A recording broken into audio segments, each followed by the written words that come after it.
This is SpaceTime Series 29, Episode 48, for broadcast on the 22nd of April 2026.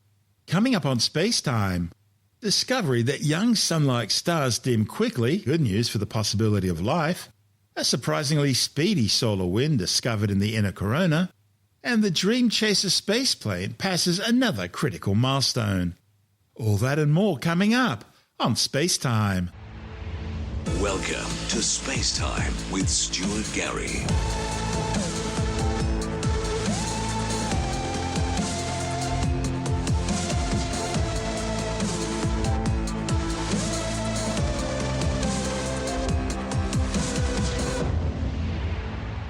A new study has discovered that young sun-like stars tend to settle down and start to dim much more quickly than previously thought, and that could potentially benefit any orbiting planets and the prospects of life developing there.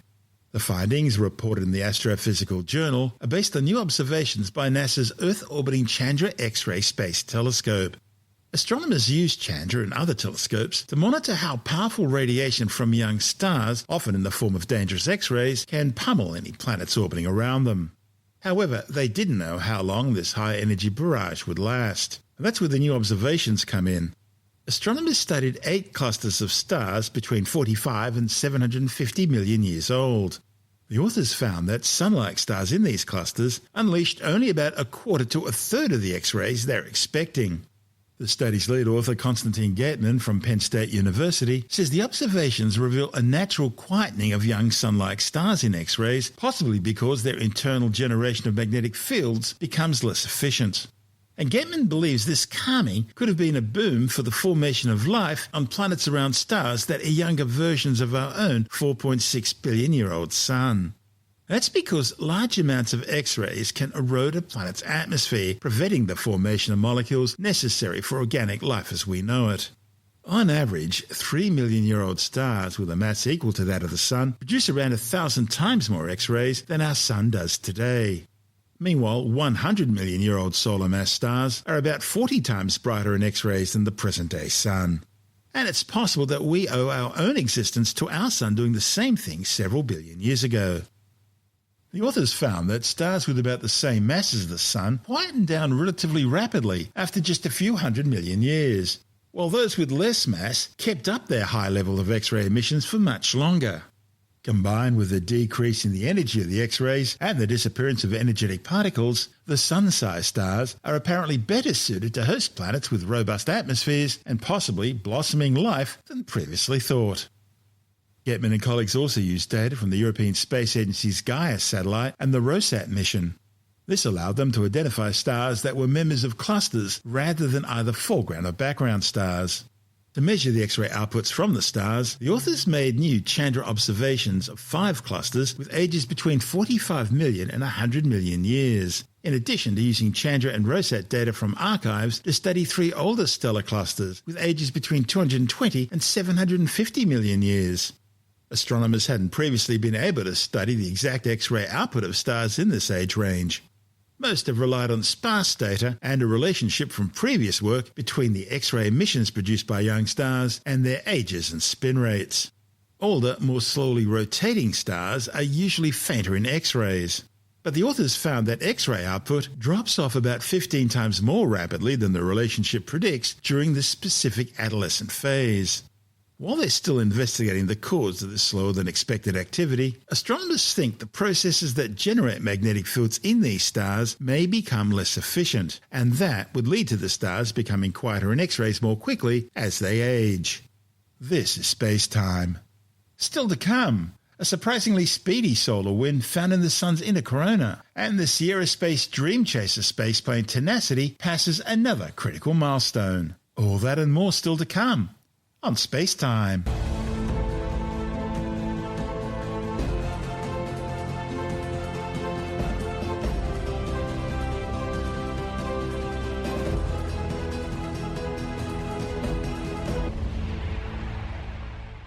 A new study has found that the solar wind is travelling up to 4 times faster than expected in the Sun's inner corona.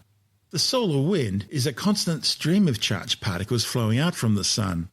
The new findings, reported in the Astrophysical Journal Letters, provides fresh details about the inner workings of our local star. The discovery marks the first result from the European Space Agency's Proba 3 mission. Proba 3 comprises 2 spacecraft flying in millimetre-precise formation. The exacting nature of their orbit allows one of the vehicles to directly occult or block out Sun from the other, in the process creating an artificial solar eclipse. This allows astronomers to study the Sun's faint, wispy corona, that's the atmosphere of the Sun normally obscured by the Sun's glare. The Proba 3 mission launched last year and has so far created 57 artificial solar eclipses, collecting more than 250 hours of high-resolution videos of the Sun's atmosphere. Before Proba 3, a solar eclipse seen from Earth was the best way to see the Sun's inner corona. See, when the Moon blocks out the Sun's direct light, scientists can capture details in the solar atmosphere around the Sun. The problem is total solar eclipses only happen on average once every 18 months or so. And when they do happen, totality, that's when the Moon totally blocks out the Sun, usually only lasts for a few minutes at most. So the observations by Proba 3 amounts to the same amount of observing time as 5,000 solar eclipse campaigns on Earth. This is the first time astronomers have been able to carefully track how material from the Sun moves through the inner corona where space weather is born. For around 5 hours at a time, the occulter spacecraft acts like an artificial moon, blocking out the Sun's direct light so the other spacecraft, the chronograph, can see the Sun's corona. And Proba 3's chronograph instrument can see down to 70,000 kilometres above the Sun's surface. That's 1/10 of the Sun's radius. No other space-based chronograph can observe the light scattering off particles in the Sun's corona this close to the solar surface. The instrument takes 1 or 2 images a minute. These are then combined into videos that reveal never-before-seen movement in the hard-to-observe inner corona.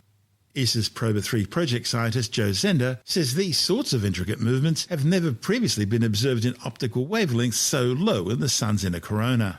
Zender says Proba 3 can track how the solar wind speeds up through the Sun, showing speeds and accelerations that are surprising scientists.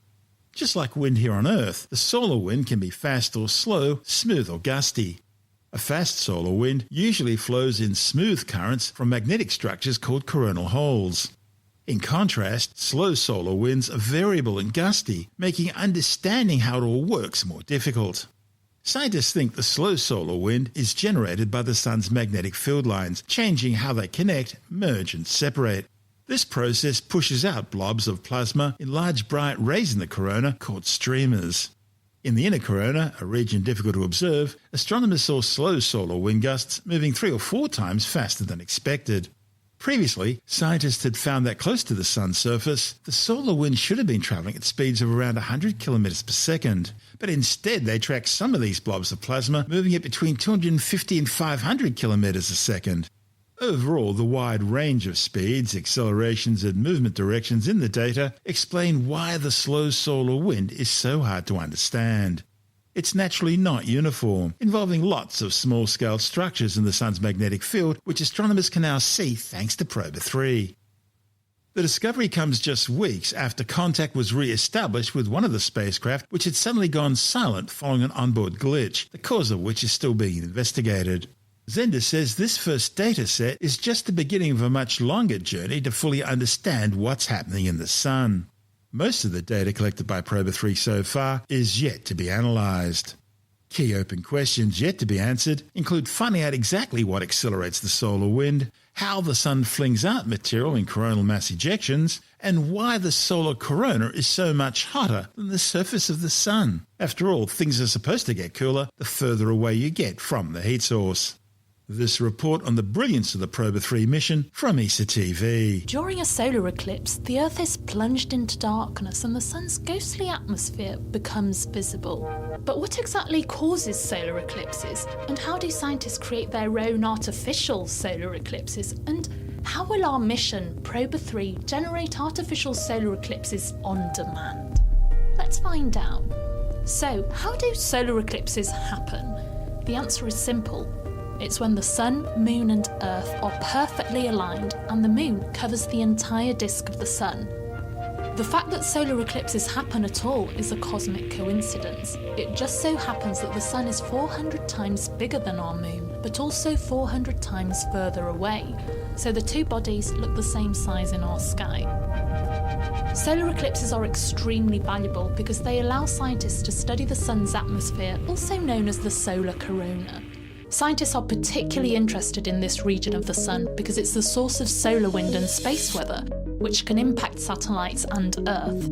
These effects are especially noticeable during coronal mass ejections, enormous bubbles of superheated gas ejected from the sun. The solar corona is 1 million times fainter than the sun's surface, so the light from the solar disk needs to be blocked in order to see it. This is why eclipses are ideal for studying this region, and scientists trek all over the world to see them. Unfortunately though, solar eclipses are a rare phenomenon, occurring only for a few minutes every 18 months or so. But how do we know anything about the solar corona, given that eclipses occur so rarely? Scientists use coronagraphs, special telescopes that use a disk to block the sun's bright surface. In other words, a coronagraph produces an artificial solar eclipse. And liftoff of Soho. Coronagraphs are not only used on the ground but also in space. Previous sun-observing missions such as SOHO incorporate coronagraphs to study the corona, but their effectiveness is limited. Mimicking a real solar eclipse is difficult. When using a coronagraph, light spills around the edge of the disk, distorting the view we get. The best way to minimise this spillover stray light is to move the disk further away from the telescope lens. But how much further away? Approximately 150 metres, the length of 1.5 football pitches. And sending something that big into space is just not a practical idea. So how can we create a perfect artificial solar eclipse in space? This is where our Probe 3 mission comes in. Instead of relying on a single, impractically long coronagraph, Probe 3 consists of 2 spacecraft, a camera satellite and a disk satellite. They fly together so precisely that they operate like a single coronagraph, around 150 metres long. One spacecraft blocked the sun, creating an artificial eclipse, while the other observed the sun. To make this possible, the 2 spacecraft have to stay positioned with millimetre scale accuracy to create artificial solar eclipses on demand, significantly advancing our understanding of this mysterious region. This is Space Time. Still to come, the Dream Chaser spaceplane Tenacity completes a major acoustic test milestone for NASA, and later in the Science Report, engineers and scientists looking at ways to save Venice from the threat of rising sea levels. All that and more still to come on Space Time.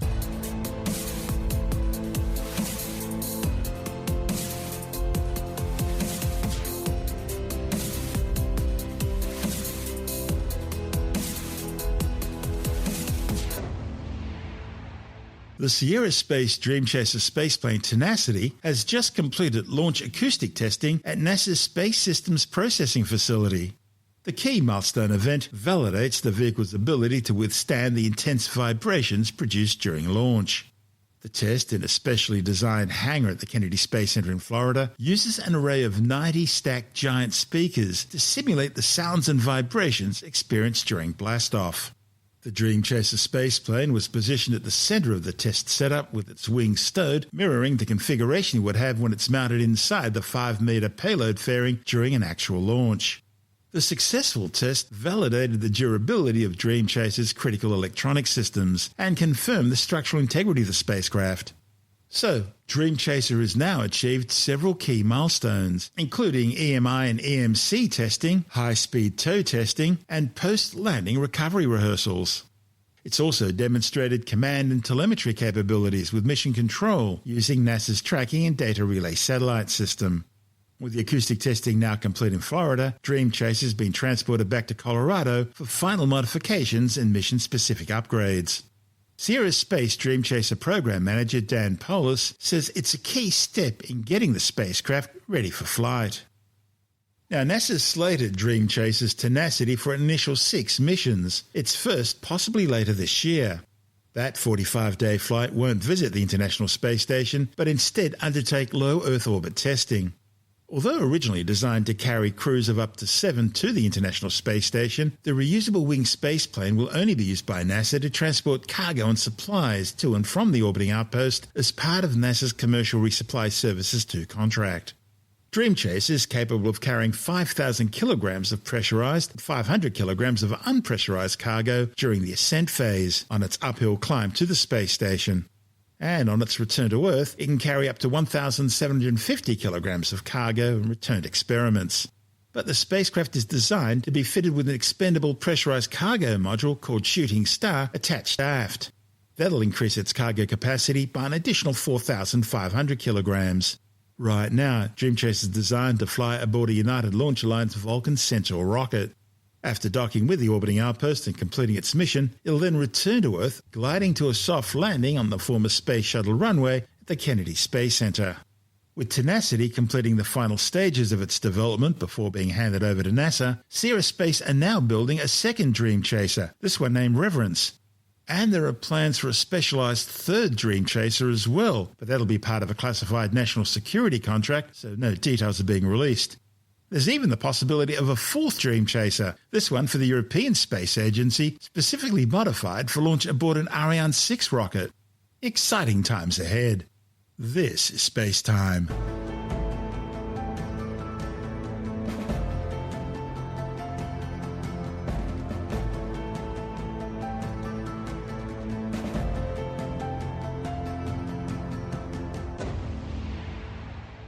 And time now to take another brief look at some of the other stories making news in science this week with the Science Report.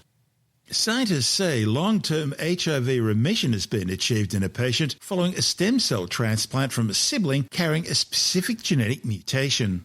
A report in the journal Nature says the 63-year-old man was diagnosed with HIV-1 subtype B back in 2006 when he was aged 44.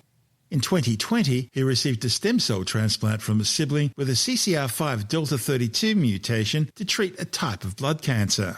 Over time, the donor cells were found to replace the patient's own immune cells in blood, bone marrow and gut tissues. Analysis of biopsies taken 2 years after the transplant showed no HIV genetic material integrated into the DNA of the man's infected cells in blood or gut samples. And further analysis of the man's cells showed no virus capable of multiplying. The human immunodeficiency virus HIV attacks the immune system, causing acquired immune deficiency syndrome or AIDS, which allows opportunistic diseases normally easily combated by the body to take hold and eventually kill the patient. The World Health Organization says since first being identified back in 1981, AIDS has killed over 44 million people globally and infected up to 115 million others, with 1.3 million new infections occurring annually. HIV is transmitted through body fluids. Although there is no cure, it can be controlled using a combination of complex drug cocktails. Engineers and scientists have selected 4 potential strategies for trying to save the city of Venice from rising sea levels. The findings, published in the journal Scientific Reports, looked at movable barriers, ring dikes, closing the Venetian lagoon, or relocating the entire city as potential strategies. The authors say adding additional measures to the current movable barrier system could be effective against sea level rises up to 1.25 metres. They use localised sea level rise projections over the next 300 years based on the IPCC's 6th assessment report to examine both the existing and potential new adaptation strategies for saving Venice. They investigated protecting the centre of Venice with dikes that would separate it from the rest of the lagoon, closing the entire lagoon with a super levee, or relocating the city, its residents and historic landmarks inland. According to the authors, relocation of the entire city could be necessary under the very high emission scenario with 4.5 metre sea level rise, which is projected to occur after the year 2300. A new study has warned that half of all health and medical questions supplied by 5 artificial intelligence chatbots are problematic. The findings, reported in the British Medical Journal, follow a test in which Gemini, DeepSeek, Meta AI, ChatGPT and Grok were challenged to answer 10 open-ended and closed questions in each of 5 categories: cancer, vaccines, stem cells, nutrition and athletic performance. The prompts were designed to be similar to common information-seeking health and medical queries and misinformation tropes. And the authors found half of the responses were problematic, 30% somewhat, and 20% highly concerning. They found the quality of the responses didn't differ among chatbots, but Grok generated more highly problematic responses than expected, while Gemini generated the fewest. The chatbots appear to perform best in areas of vaccines and cancer, and worst in areas of stem cells, athletic performance, and nutrition. Well, there's growing talk in technology circles about the next big revolution in communications, the 6G network. 6G, the upcoming 6th generation cellular network technology, is expected to launch commercially by around 2030, promising speeds of up to a terabyte per second, which is 100 times faster than 5G and 1,000 times faster than most current home internet systems, along with near zero latency. 6G will focus on integrating artificial intelligence native technology, advanced sensing, and expanded connectivity to include satellite networks, enabling applications like holographic communications, precise digital twins, and autonomous drone fleets. With the details, we're joined by technology editor Alex Zaharov-Reutt from TechAdvice.life. This is still at least a good couple of years away from being launched. Normally it's 10 years between each generation, and the 2020 was meant to be when 5G started, but we had 5G from about 2018 because it was in time for the Olympics in South Korea at the time. The Olympics is great for new TV sales, and obviously with being able to transmit high amounts of data, then, from far-flung places.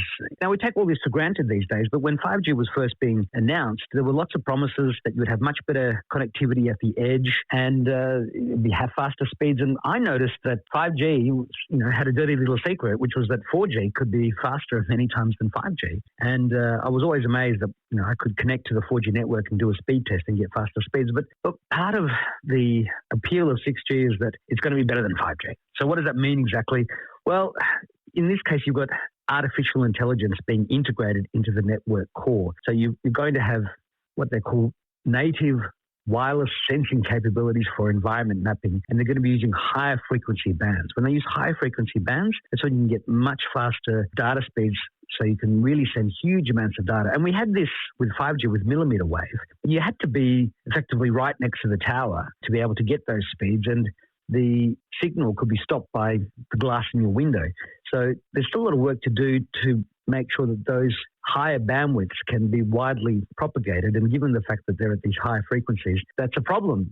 Part of the good thing about 3G was that it could operate on 750 megahertz of bandwidth. And that's the same sort of frequency that TV antenna signals come through to your house. They have to go through the house if you have one of the rabbit ear antennas. And so there's a lot of talk about 6G at the moment. I mean, the standard hasn't finally been finished, and after the debacle of 5G not really being much better than 4G, a bit of a over-promising and under-delivering sort of situation. And with plenty of places still, not rolling out 5G networks as big as the 4G networks. I mean, we have 2G gone in many countries, but not all. We have 3G gone in Australia, but not in other countries. And 4G and 5G will be with us for some time yet. And 6G, I mean, there may be some early announcements in 2028, 2029, new early devices that have it, but it's going to take several years. It won't be until 2035 that 6G handsets will be totally commonplace and that people will be using those networks. And we're yet to truly see how AI can help with propagating the signal and ensuring you get a better and stronger signal. So, look, great news for the telco industry and the phone companies. They'll have something new to sell, new equipment to the phone companies, new handsets to us.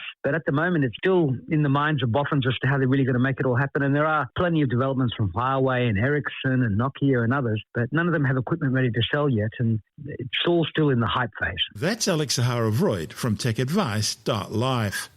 And this is Space Time.